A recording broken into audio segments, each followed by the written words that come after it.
Kalian ketemu mana? Tunggu dulu kalian ketemu mana? Waalaikumsalam warahmatullahi wabarakatuh. Barusan saya melihat eyangmu itu berjalan menuju ke tempat musuh sendirian. Yang jadi anehnya di sini, perginya eyangmu itu tidak melewati jalan di mana Patih dan sahabat yang lainnya berkumpul di situ. Kedatangan eyangmu ke kerajaan Bedor Kampala disambut secara baik-baik oleh penjaga gerbang yang tersembunyi itu. Lalu saya berusaha masuk mengikutinya, akan tetapi saya diserang habis-habisan di situ. Saya tidak bisa berbuat apa-apa. Seperti ini saja Kanjeng. Saya tugaskan dirimu ya. Selain kau akan mengantarkan saya menuju ke tempat atau ke jalan yang tersembunyi itu, kau bilang ke Mahaguru Suranggana mengenai kejadian ini. Siapa tahu dengan informasi ini mereka, saudara-saudara kita, bisa merundingkan hal itu. Baiklah, saya akan langsung menuju ke sana. Arahnya kemana? Arahnya, saya tunjukkan jalan. Akan tapi hati-hati. Baik. Sawo. Nah. Oh iya, ya udah. Yuk, kita menuju ke Sawo dulu. Melewati peta yang dikasih tahu kunjungan. Bismillahirrahmanirrahim. Bagaimana bisa ini terjadi? Tadi saya melihat kau. Itu sudah mati. Hah? Maksudnya? Siapa? Kenapa ini? Kau bisa hidup kembali? Sebenarnya ilmu apa yang kau gunakan? Ilmu apa yang kau punya? Hei, kau yang bener deh. Serius kamu? Saya berbicara. Tidak bohong. Saya melihat dengan kepala mata saya sendiri. Gimana kejadiannya itu? Ada di dalam kerajaan Bedor Kampala. Loh, kok bisa masuk ke sana? Saya melihatnya. Makhluk semuanya yang ada di sini itu tidak ada yang berani dengan Bedor Kampala. Tetapi hanya satu makhluk itu saja, yaitu engkau. Itu berani mendatangi Bedor Kampala dengan gagahnya, dengan beraninya, tanpa banyak bicara. Bedor Kampala langsung menebas kepalanya dan membawa kepala yang berjubah hijau itu. Tetapi di sini saya bertemu dengan yang ditebas oleh Bedor Kampala, hidup kembali. Mas, keluar kita langsung aja Mas. Oh, Mas. Ya nanti kalau mau berguru nanti. Sudah menjadi guru saya.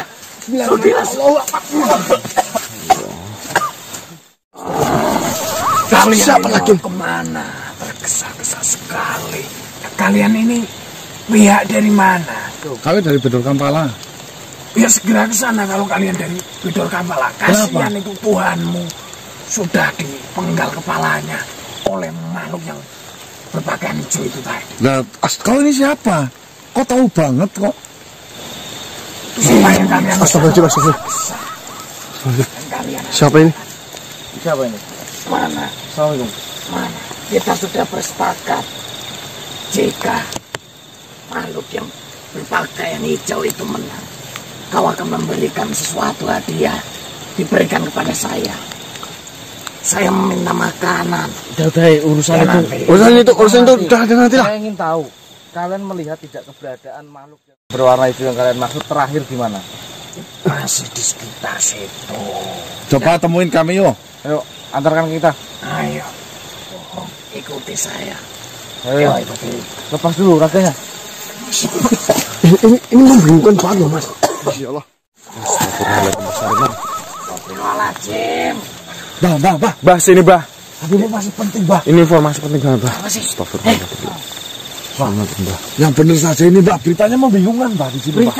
Berita apa, pelan-pelan gitu loh kalau ngomong tuh. Tadi saya bertemu dua makhluk. Dari dua makhluk itu, ngomongnya itu berbeda.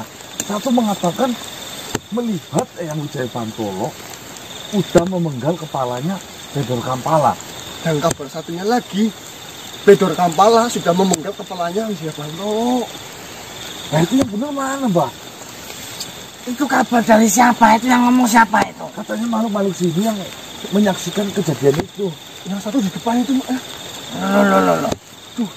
Itu tadi yang jalan ke sana itu. Iya, Jangan ikutin dulu. Ini tadi itu para sahabat-sahabat kita itu sedang sibuk mencari Eyang Wijaya Bantolo. Dia hilang, nggak ada. Ya kita juga lagi mencarinya ya, Eyang. Memang Eyang Wijaya Bantolo itu pergi datang menuju ke tempatnya Bedul Kampala sendirian. Itu kabar dari mana? Berarti Mbak Sariman nggak tahu? Ya belum tahu, kalau saya tahu ya nggak bakal ada kamu. Astagfirullahaladzim, Mbah. Telat, Mbak. Jadi seperti ini, setelah tadi saya bertemu Mbak Sariman, ya, selang beberapa waktu, adiknya Eyang Wijaya Bantolo, Eyang Dipa Wijaya datang. Nggak mungkin Eyang Wijaya Bantolo itu kabur. Yang ada Eyang Wijaya Bantolo pergi datang sendiri ke sana untuk menyerangnya. Soalnya saya paham betul dengan Wijaya Bantolo. Itu informasi dari Eyang Dipa Wijaya. Dipa Wijaya kok datengin kalian ngomong seperti itu tuh bener nggak? Ya Allah, memang di situ disaksikan kok. Ada Kiai Damiri juga di situ. Iya, ada Mbah. Bilo ya Mas. Ada Dongo Bilo juga. Pantes tadi Dongo Bilo tuh saya cari-cari nggak ada, kemana ini? Ya mungkin ke sana. Pas tadi Mbak Sariman, Kentring Manik pun mengasih kabar bahwasanya sempat diikuti perginya Eyang Wijaya Bantolo itu masuk menggunakan pintu rahasianya lah ya, pintu yang tersembunyi, dan rombongan dari Bedul Kampala itu membiarkan Eyang Wijaya Bantolo masuk, akan tetapi si Kentring Manik tidak boleh ikut masuk. Berarti kan sudah jelas Eyang Wijaya Bantolo datang ke sana sendirian. Mohon maaf, Mbah Sariman, saya nggak bisa tenang posisinya seperti ini. Tenang toh. Saya, Mbah. Ya, Lagi ada dua kabar yang sangat membingungkan. Ya. Saya dengar semuanya. Saya sudah mendengarkan penjelasan kalian.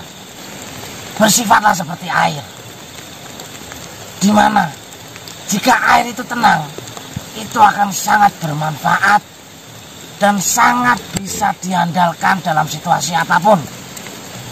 Akan tetapi, kalau air itu sangat meluap-luap, sangat bergoyah, sangat berambisi, tidak tenang, itu akan menjadikan sebuah bencana pada dirimu sendiri. Saya tunggu dulu. Saya nggak mau meninggalkan kalian dengan kondisi seperti ini. Astagfirullah. Istighfar. Ya Latif. Astagfirullah. Gimana? Sudah tenang belum? Insya Allah. Alhamdulillah. Sudah. Kalau sudah tenang, saya ingin menginformasikan ini kepada yang lain. Biar yang lain juga ikut tenang. Bahwa Eyang Wijaya Bantolo tidak hilang, tapi bergegas ke sana sendiri. Ya. Oke, Mbah. Ya sudah. Assalamualaikum warahmatullahi wabarakatuh. Waalaikumsalam warahmatullahi wabarakatuh. Astagfirullahaladzim. Tuh, kalian lihat saja. Jika kalian tidak percaya, lihat di ujung sana. Panggil saja coba. Iya. Pahlawan Cobarjo, tolong kemari. Astagfirullahaladzim. Assalamualaikum warahmatullahi wabarakatuh. Waalaikumsalam warahmatullahi wabarakatuh. Dirimu itu memang sangat keras kepala. Siapa kau? Apakah dirimu melupakanku?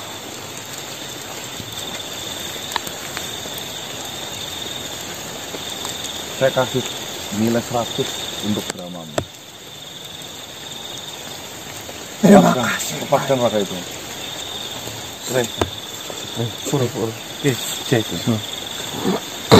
Kau tahu siapa namanya? Buka matamu. Saya tidak bisa memandang lama-lama. Kau melihat sendiri. Mata saya sedang terluka.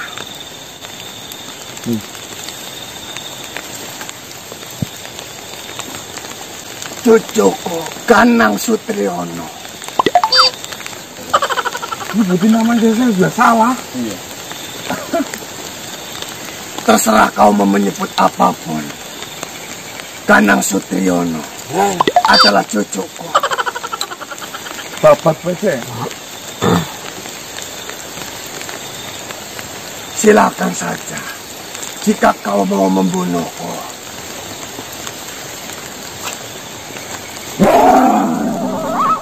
Menjauhlah. Menjauhlah kalian semua. Apa yang kau inginkan? Lebih baik kau tak usah ikut campur dalam urusan. Kau sendiri yang tidak mau bersatu dengan diriku. Banyak bacot kau. Ingin mengelabui cucu-cucu. Semuanya. Bohong itu dia.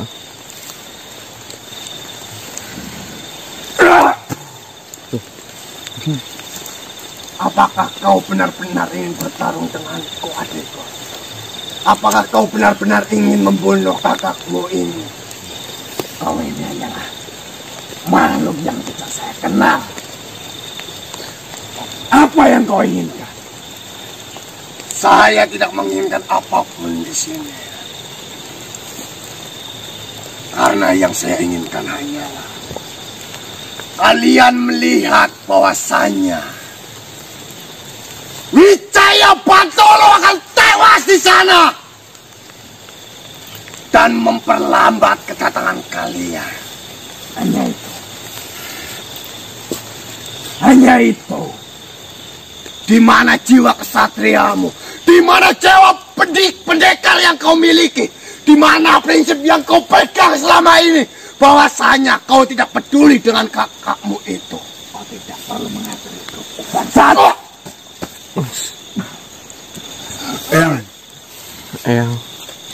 Eyang kalian masih di dalam sana, masih berjuang sendirian.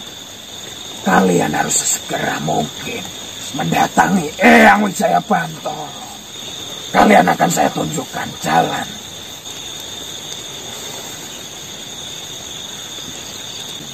Saya sudah dikasih tahu sama Kendring Manik tadi. Iya, jalannya sama persis dengan ini. Saya akan menggunakan cara saya sendiri untuk menyelamatkan saudara kandung saya.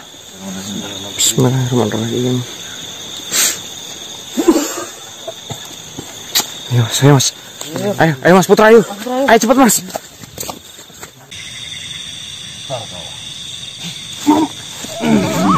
Salam. Ada apa manusia? Keadaannya sangat tidak memungkinkan untuk saya menemuimu. Parkawa, saya sudah mengetahui jalan untuk masuk menuju ke sana. Akan tetapi, saya lebih memilih menanyakan ini terlebih dahulu sebelum saya masuk menuju ke dalam sana. Saya butuh informasi darimu. Apa yang sebenarnya terjadi? Apakah dirimu mengutus sesosok makhluk untuk masuk ke dalam kerajaan? Ya. Itu ayang saya, Eyang Wijaya Bantolo. Yang benar saja. Menggunakan jubah hijau. Iya benar. Ya. Yang benar saja. Benar. Yang saya butuh informasinya. Apa yang sebenarnya terjadi terhadap eyang saya itu? Untuk saat ini, yang masuk ke dalam kerajaan itu Namanya Eyang Wijaya Bantolo. Wijaya Bantolo. Dia tidak bisa keluar karena mereka semua sedang melakukan sebuah perjanjian. Apa perjanjiannya isinya? Wijaya Bantolo meminta untuk menyelesaikan peperangan ini dengan cara pertempuran 1 lawan 1. Atau Wijaya Bantolo memiliki kekuatan yang besar. Eyang Wijaya Bantolo dulu pernah melakukan sebuah peperangan.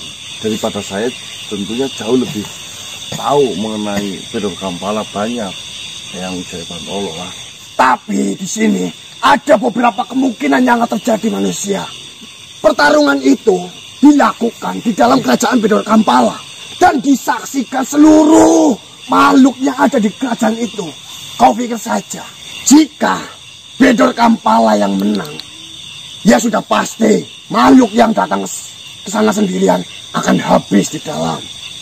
Dan sebaliknya, jika eyangmu yang Wijaya Bantolo itu yang menang, itu pun kemungkinannya eyangmu pun akan habis di dalam sana. Jadi saran saya, bagaimana kau mencari cara agar kau bisa masuk ke dalam kerajaan sehingga kau memastikan Wijaya Bantolo bisa memenangkan dan bisa selamat gitu. Cepat kau kembali. Kabari apapun yang nanti kau dengar. Sebelumnya bagaimana kondisi anak saya? Apakah dia baik-baik saja? Insya Allah baik-baik saja. Terima kasih kau telah menjaga putri saya.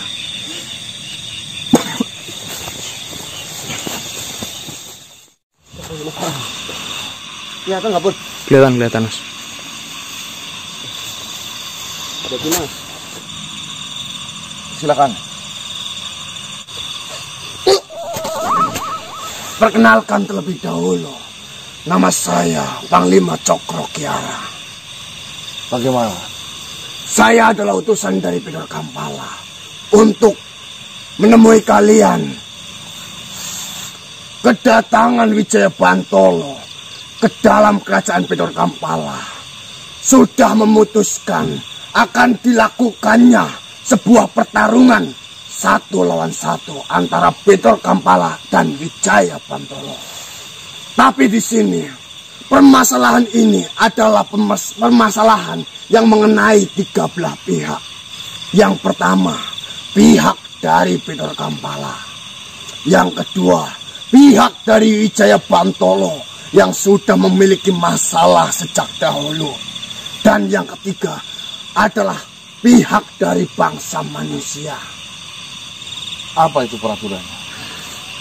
Ada sebuah kesepakatan bila mana pihak dari Wijaya Bantolo yang mengalahkan Pedor Kampala, maka Pedor Kampala harus menghentikan semua ajaran-ajaran untuk menyesatkan bangsa manusia dan tidak melakukan kemusyrikan atau keserikan menggunakan atas nama karomah dari Tuhan Allah.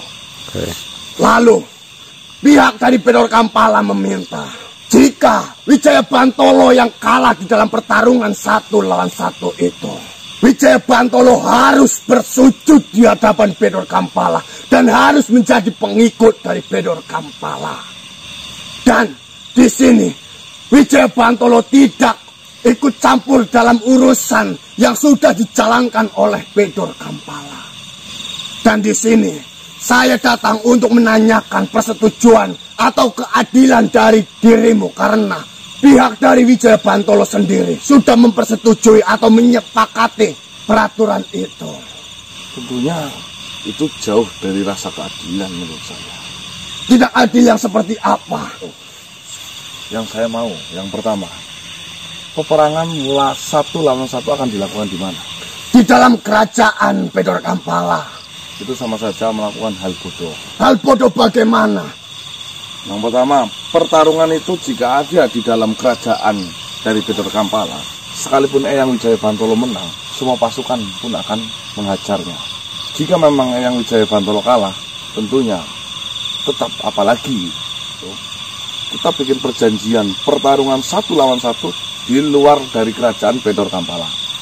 Baiklah, satu pendapatmu saya terima, akan saya sampaikan nanti terhadap Pedor Kampala dan Wijaya Bantolo yang di dalam sana.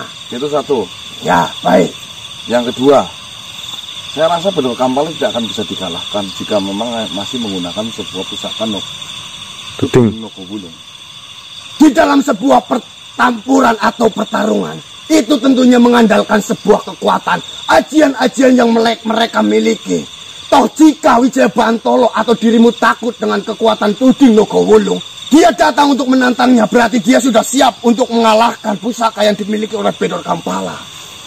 Tapi yang tidak setuju, kenapa pertarungan itu harus ada di dalam kerajaan? Itu satu. Jika memang itu ada di dalam kerajaan, izinkan rombongan kami ikut menyaksikannya.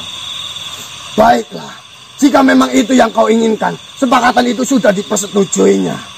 Tapi kau mempertimbangkan tempat di mana pertempuran itu dilakukan. Benar. Ya. Baiklah, akan saya laporkan permasalahan ini. Oke. Terima kasih banyak. Saya tunggu kau di sini. Assalamualaikum. Salam.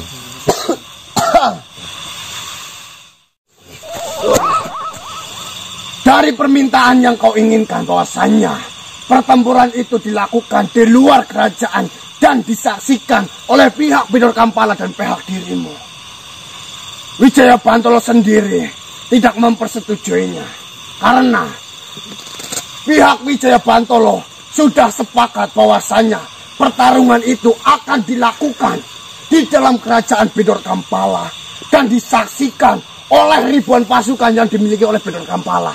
Dan dari pihak Wijaya Bantolo mengenai dirimu, itu tidak ada yang diperbolehkan untuk menyaksikannya. Itu adalah keinginan dari Wijaya Bantolo sendiri. Dan saya hanya bertanya kepada dirimu, apakah dirimu sudah mempersetujui yang sudah kita sepakati semuanya? Bagaimana saya bisa percaya bahwasanya Eyang Wijaya Bantolo mengatakan demikian? Lalu, apalagi yang kau inginkan? Temukan saya dengan Eyang Wijaya Bantolo terlebih dahulu. Kau menginginkan bertemu dengan Wijaya Bantolo? Ya. Baiklah, akan saya sampaikan kepada Wijaya Bantolo agar menemui dirimu. Tapi di sini, jika Wijaya Bantolo kabur atau lari, saya rasa yang tidak sepengecut itu. baiklah, akan saya sampaikan kepada Wijaya Bantolo. Ini. Kau menunggu di sini, jangan pergi kemana-mana. Assalamualaikum. Waalaikumsalam. Assalamualaikum warahmatullahi wabarakatuh. Waalaikumsalam warahmatullahi wabarakatuh. Alhamdulillah. Apalagi yang kau inginkan, cucuku? Sudah saya katakan, hentikanlah peperangan ini. Jangan sampai banyak korban lagi. Eyang Wijaya Bantolo sudah memerintahkan kami untuk berhenti melakukan peperangan ini. Justru Eyang datang sendiri sebagai kesatria menuju ke sana tanpa didampingi siapapun. Berapa hati yang disakiti oleh keputusan Eyang? Berapa ratus pasukan yang kecewa dengan keputusan yang Eyang pilih? Berapa hati yang merasa khawatir dengan keputusan yang Eyang pilih? Saya rasa keputusan itu bukanlah keputusan yang terbaik. Di sini permasalahannya berbeda, cucuku. Bedor Kampala adalah musuh yang sudah lama bermasalah dengan saya. Tentunya permasalahan itu antara Bedor Kampala dan saya.